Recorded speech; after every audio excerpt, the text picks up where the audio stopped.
Hey guys, Danny Johnson here, and today we're going to be unboxing and installing the WS6 adjustable tow hitch receiver system with the tongue weight scale on it.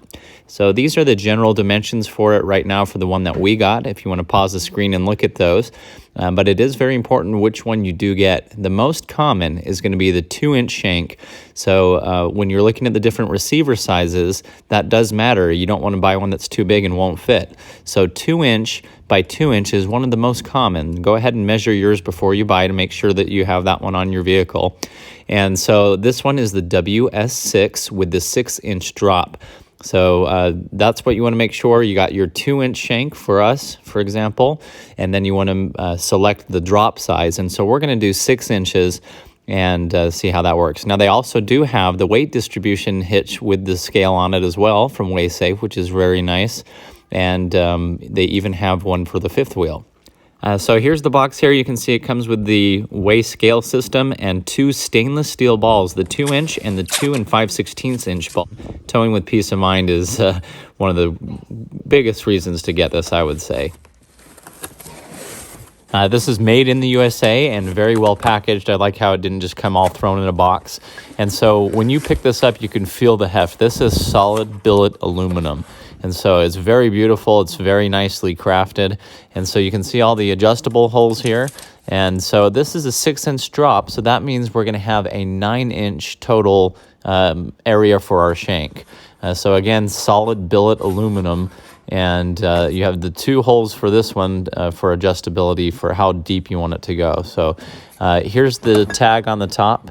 And so what you'll see here is this is a V5 rated tow hitch. And so that's something you want to check on your vehicle. So for example, on our 2015 Yukon Denali, right on the tow hitch, it's also showing the V5 rating right there.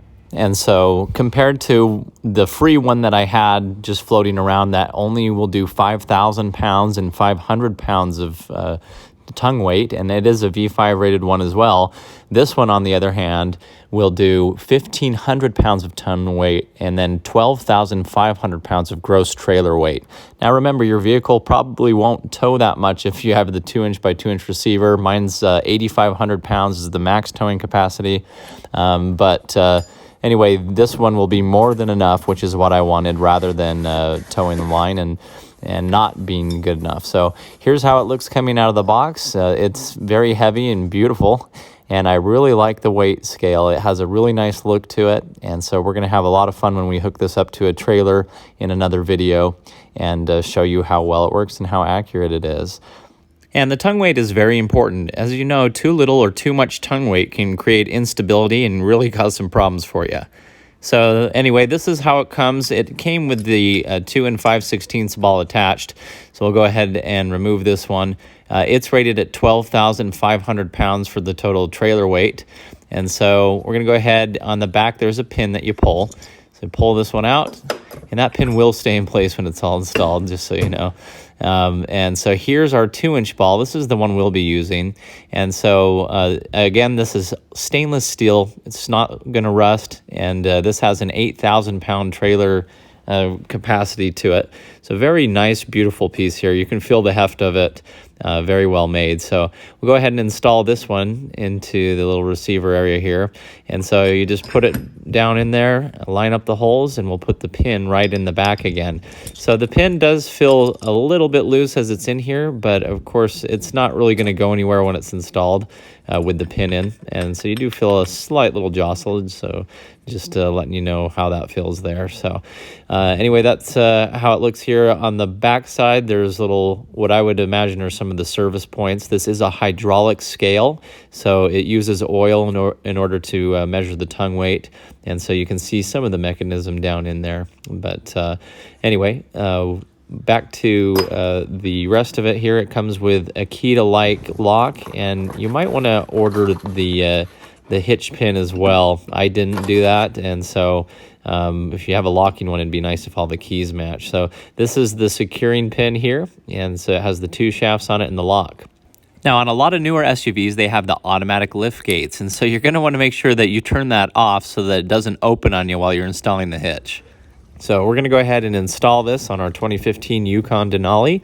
And so we're going to go ahead and remove the 2 tabs here. We just turn them counterclockwise, pull down and remove that cover. And so now our trailer tow hitch is uncovered here. And so now we're going to come in and slide this in. So again, this is the 2" by 2" and it fits perfectly. You want to make sure you have the right one for your vehicle.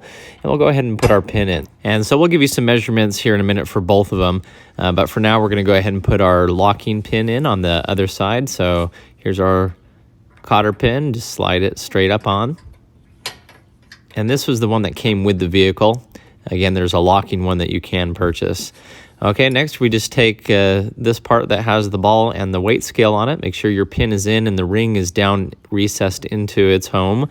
And so we're going to go ahead and slide this right back onto here. So now we're going to bring in our dual pin system here with the lock.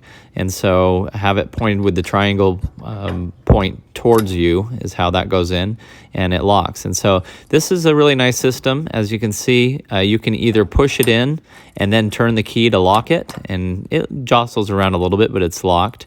Another nice feature is in the locked position, you'll notice you still can push this little pin in and out, so you can just slide it in and it will lock on its own.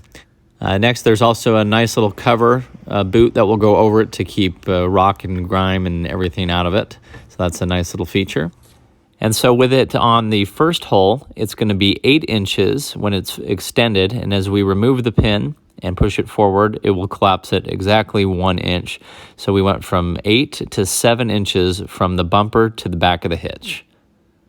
So here's a quick look at a non-adjustable hitch and kind of the drop that you would get from it. And you can just see the adjustability on this one. And we'll still flip it upside down and show you the full range of it here in a minute. But that's basically what it looks like installed. Very nice looking piece. So as promised, we have 6 inches of drop from the top of the receiver to the base. And measuring from the bottom of the vehicle, which will vary on your vehicle size, we had 15 inches and then 20 inches to the top of the ball hitch. Next, we slid it to the very top to get a measurement there, and so when it's in the top setting, it's completely flush at the top of the receiver. 9 inches, almost 2 feet exactly, and then 2 feet, 2 inches or so. Next, for more range, you can remove it, flip it inverted, and put it back in. Now, on this one, it's only going to go into the outer pinhole.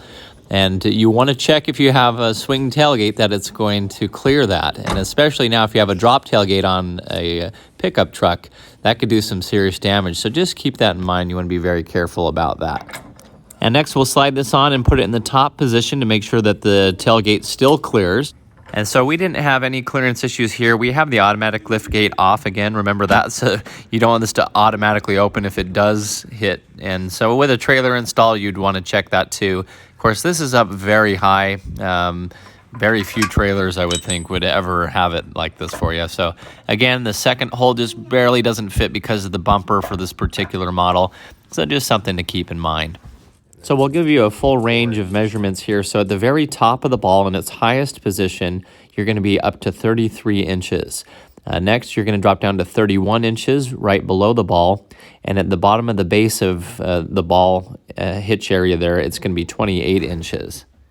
And now in the lowest position, it's going to be 21 inches tall at the very top of the ball, 18 inches at the bottom of the ball, and then 15 inches at the very bottom of the receiver hitch. Now, this also advertises that you can remove this and flip it on the inside for stowage so you don't whack your knee on the ball.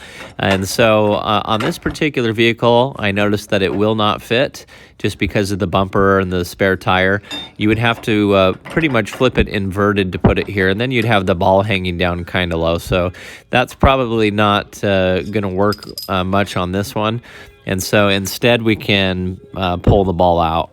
So for this particular SUV, I don't know that option's very useful. At this point, I'd probably just take the whole thing out. So just wanted to show you that. So for that option, you would probably need the 8-inch or 10-inch drop for that to work.